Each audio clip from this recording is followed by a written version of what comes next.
¿Cómo les va, queridos alumnos? ¿Cómo están? Bueno, quiero comenzar con esta primera clase y se me ocurrió centrarnos en lo más importante de la Sagrada Escritura.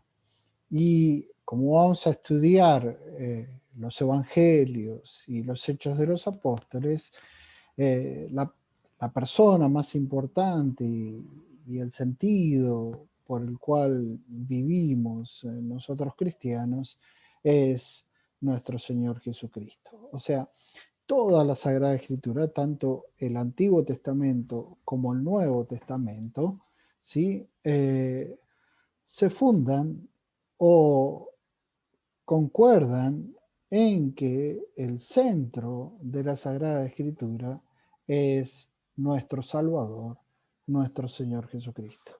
Por eso quisiera comenzar, como vamos a ver en la primera unidad, el tema de los sinópticos y lo más importante de estos tres evangelios, tanto Mateo, Marcos como Lucas, es nuestro Señor Jesucristo. También en Juan, pero como vamos a ver los sinópticos, debemos centrar el estudio y le agrego esto, nuestra fe,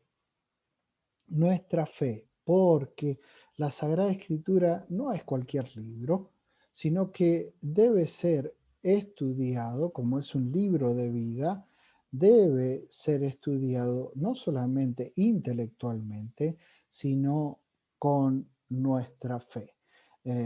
La fe en nuestro Señor Jesucristo y nuestra vida fundada en nuestro Señor. Por eso se me ocurrió comenzar con ese centro de la Sagrada Escritura que es nuestro Señor Jesucristo y nombrar algunos aspectos, ¿no? Por eso lo llamé esta primer clase Cristo profetizado en el Antiguo Testamento y presente en el Nuevo Testamento, ¿no?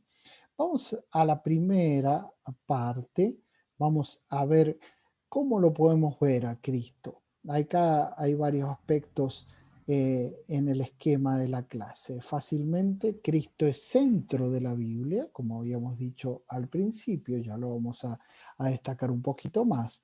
Cristo es la luz, ¿sí?, que nos ilumina sobre la Sagrada Escritura. Como estamos estudiando Sagrada Escritura, he centrado todos estos temas en la Sagrada Escritura. Cristo en la historia, se presenta Cristo en la historia y dentro de la Sagrada Escritura un Cristo que es historia, que existió realmente, desde el punto de vista material y del punto de vista espiritual, ¿sí? Después, Cristo y la escatología, o sea, cuál es el fin de nuestra vida, a dónde tendemos, qué es lo que Cristo nos ha preparado, ¿sí? Y Cristo en los sacramentos, aquello que nos nutre, nos alimenta, nos da fuerza, como va a decir Lucas y como ya lo hemos nombrado en la bienvenida, el dinamis, la fuerza de Dios. Varios episodios principales de la vida de Cristo son una figura o catequesis sacramental, ¿no? Los sacramentos están dentro de lo que vamos a estudiar en este Nuevo Testamento. Y después el Cristo místico, presente en los corazones de las personas, la presencia de Cristo en el alma de cada cristiano, ¿no? Entonces, vamos a empezar con este Cristo centro de la Biblia. Los santos padres afirmaban que todo en la Biblia se orienta a nuestro Señor Jesucristo. Después vamos a ir con Cristo que es la luz, Cristo que tiene el Espíritu, tiene la luz para entender la Biblia perfectamente. Entonces, vamos a empezar por el centro, ¿no? Vamos directamente a Cristo centro de la Sagrada Escritura. Y entonces, Cristo centro de la Biblia. ¿Qué podemos decir de esto? Y el que ignora a nuestro Señor Jesucristo, ignora las Sagradas Escrituras. ¿eh? Como decía San Jerónimo. Entonces San Hilario agrega, dice que el oficio de la exégesis católica es seguir haciendo lo que hizo el Señor. ¿Qué era lo que hizo el Señor? Abrir las inteligencias a la comprensión de las Escrituras. Entonces, debemos dejar que Cristo nos impregne de Él mismo para poder entender qué es lo que nos quiso decir en esa Sagrada Escritura. Los santos padres dicen, por ejemplo, Orígenes, todo lo que está escrito en la ley se relaciona en figura y en enigma con Cristo. Todo lo que está escrito en la Torá, en la ley del Antiguo Testamento, sí es figura o enigma de nuestro Señor, ¿no? También la Dei Verbum, el gran documento del Concilio Vaticano II, que yo los animo a leer, nos dice que todo lo que decían los profetas y toda la ley apunta a nuestro Señor Jesucristo. Si quieren, pueden confrontar en Dei Verbum 13 y 15. Son las dos fases de un mismo movimiento de condescendencia divina, lo que está escrito y Cristo presente en vida. Vamos a la segunda parte. La segunda parte es Cristo luz. Cristo es la luz. Nadie poseía la luz divina, pero cuando el Salvador, que tiene la luz, brilló como una lámpara, todo el mundo fue iluminado y vimos el camino de salvación, dice Cirilo de Alejandría. Y Orígenes agrega, dice, nadie puede entender la escritura si no se ha reclinado como el cuarto evangelista sobre el pecho del Señor y no ha recibido de Jesús a María por madre. Entonces, lo que quiere decir es, tenemos que tener una relación íntima con el Señor, dice Orígenes, para poder hacer que esa luz que es nuestro Señor ilumine nuestra vida. También dice Orígenes que nadie puede entender las escrituras si no se ha reclinado, ¿no? Como leíamos, como se ha reclinado Juan en el pecho del Señor, ¿no? Entonces, nosotros debemos estar unidos a nuestro Señor, unidos, reclinados o unidos como nuestra Santísima Madre está unida a Cristo, para que esa luz que es Cristo y que está escrita en el Nuevo Testamento nos guíe, nos guíe. Tercero, perdón. Cristo en la historia. Cristo realmente existió, sí, y eso es importante y lo narran. Yo acá puse Mateo, pero podemos poner todos los evangelistas que escriben y hacen relación con lo que ya anunciaron en el Antiguo Testamento sobre nuestro Señor Jesucristo. Isaías, por ejemplo, 7:14, ¿sí? Habla de la anunciación, ¿no? De una virgen que dará a luz un hijo, ¿no? La huida a Egipto tiene referencia con el episodio narrado en Oseas, donde también se narra la huida de los buenos a Egipto. Y después la masacre de los inocentes, como remite en Génesis 35, 19 y Jeremías 31, 15, ¿no? La presencia de lo que en el Antiguo Testamento era figura de lo que iba a pasar. En el cruce del Mar Rojo es la liberación que nos da nuestro Señor Jesucristo. David también como rey es figura del rey del mundo, nuestro Señor Jesucristo. Moisés, que ayudó al pueblo que estaba oprimido por los egipcios, sí, es figura de Cristo Salvador, ¿no? Como Moisés salvó a Egipto. Entonces, tenemos una historia tal cual como nos cuentan los evangelios de que Cristo realmente existió, que realmente estuvo presente, que realmente predicó, que realmente murió y que realmente por último resucitó. Si Cristo no resucitó, vana es nuestra fe.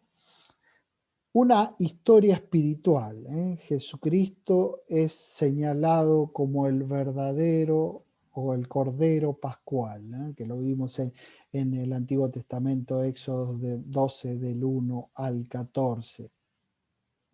También lo encontramos en Juan, ¿no? Verdadero o Cordero Pascual 19, 34, 36. El Cordero inmolado, como vemos a ver en el Apocalipsis. Ese Cordero, Cordero que ha entregado su vida por nosotros, lo vemos 24 veces narrado en el Apocalipsis. Ese Cordero es el que está apacentando las ovejas en Galilea. En Galilea es el lugar donde Jesucristo va a empezar a reclutar a los discípulos, pero va a empezar a predicar el Evangelio. Empieza con el milagro del endemoniado en la sinagoga, en la sinagoga. Jesucristo entra en el medio de la gente, en la ciudad, donde está toda la gente, porque toda la gente es la que lo necesita. Lo necesita de modo espiritual y lo necesita presente. Ya lo vamos a ver en la cuestión escatológica. Vamos a Cristo y la escatología. La escatología primeramente habla del fin, pero hay otra palabra que a mí me gusta muchísimo y que es parusía. Parusía, que muchas veces se relaciona con escatología y está muy bien. Escatología habla del fin de los tiempos, Jesucristo glorioso, Jesucristo que asciende a los cielos y que el Padre lo glorifica y porque Jesucristo lo glorificó al Padre muriendo en la cruz y salvando a todos, sí, pero también parusía significa presencia real. Y Jesucristo no solamente está glorioso en el cielo, sino que está presente en la Eucaristía. Y entonces esa escatología, sí, Jesucristo nos ha salvado, pero permanece vivo en nosotros, ¿sí? Y entonces por eso quiero destacar una última parte, dos partes que serían los sacramentos, sacramentos destacados en los hechos de Cristo en los evangelios, las bodas de Caná, por ejemplo, Juan 2 del 1 al 12, la multiplicación de los panes en Juan 6, 1, 15, ¿sí? El lavatorio de los pies, Juan 13, 1, 20. Fíjense, el lavatorio de los pies va mirando a la Eucaristía. Después del lavatorio de los pies viene el mandamiento nuevo y después del mandamiento nuevo Jesucristo instituye la Eucaristía y el sacerdocio y el sacerdocio. O sea, la boda de Caná hablan del matrimonio, ¿no? Uno de los sacramentos. Sí, la multiplicación de los panes hablan de la Eucaristía, junto con el lavatorio de los pies. Pero después de eso, cuando instituye la Eucaristía, también se habla del sacerdocio. Y así, los sacramentos están presentes en la palabra escrita, en la palabra de Dios. Y por último, esos sacramentos nos alimentan, nos nutren y hacen que Cristo esté presente en nuestras almas. Y entonces hablamos de un Cristo místico, o Cristo en la mística, o Cristo en el alma de nosotros. Cristo por medio de la exégesis sacramental puede ser también visto en el alma de cada cristiano, donde dando lugar a lo que podría llamarse exégesis mística, o sea, la presencia real de Cristo en nuestra alma, en nuestros corazones, por la Eucaristía, por nuestra oración, eh, mm, por su bondad, por su gracia, por su fuerza. Y bueno, terminando entonces eh, tenemos que centrarnos en el estudio del Nuevo Testamento en la figura de Cristo. Cristo que es el centro de la Biblia, Cristo que es la luz, Cristo que está en la historia de modo material y espiritual, Cristo que nos glorifica porque Él fue glorificado y porque es gloria, Cristo que está presente en los sacramentos y nos da eficazmente los sacramentos a nosotros para que Él y su gracia puedan vivir en nosotros a través del Cristo místico. Bueno, con esto vamos terminando esta clase. La he hecho para que ustedes se enfoquen en el estudio del Nuevo Testamento, en la figura más importante que es nuestro Salvador, nuestro Señor Jesucristo. Bueno, cualquier pregunta, cualquier duda, seguimos en contacto y entremos ahora en los sinópticos encontrando a Cristo dentro de ellos y viendo todo, toda su enseñanza, toda su luz para que caminemos en la verdad. Bueno, queridos alumnos, nos seguimos viendo. Un gran saludo. Chao, chao.